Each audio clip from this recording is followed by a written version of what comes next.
নমস্কার বন্ধুরা, অন্নপূর্ণা যোজনা নিয়ে চলে এসেছে একটি গুরুত্বপূর্ণ আপডেট। বর্তমানে পোর্টালে অবজেকশন এবং ক্লেইম নামে নতুন একটি অপশন যুক্ত করা হয়েছে। যাদের অন্নপূর্ণা যোজনার আবেদন রিজেক্টেড হয়েছে অথবা মনে করছেন আপনার আবেদনের সিদ্ধান্ত সঠিক হয়নি, তারা ক্লেইম অপশনের মাধ্যমে নিজেদের আবেদন পুনরায় যাচাইয়ের জন্য দাবি জানাতে পারবেন। অন্যদিকে যদি আপনার মনে হয় কোনো ব্যক্তি অযোগ্য হওয়া সত্ত্বেও অন্নপূর্ণা যোজনায় সুবিধা পাচ্ছেন, তাহলে অবজেকশন অপশনের মাধ্যমে সেই বিষয়ে আপত্তি জানানো যেতে পারে। তবে মনে রাখবেন, ক্লেইম বা অবজেকশন জমা দিলেই সুবিধা পাওয়া বা আবেদন বাতিল হয়ে যাওয়া নিশ্চিত নয়। সংশ্লিষ্ট কর্তৃপক্ষ তথ্য যাচাই করার পর পরবর্তী সিদ্ধান্ত নেবে।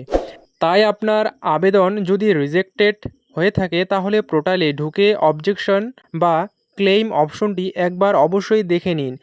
ভিডিওটি গুরুত্বপূর্ণ মনে হলে লাইক ও শেয়ার করুন। এমন সরকারি আপডেট পেতে চ্যানেলটি সাবস্ক্রাইব করে পাশে থাকুন। ধন্যবাদ।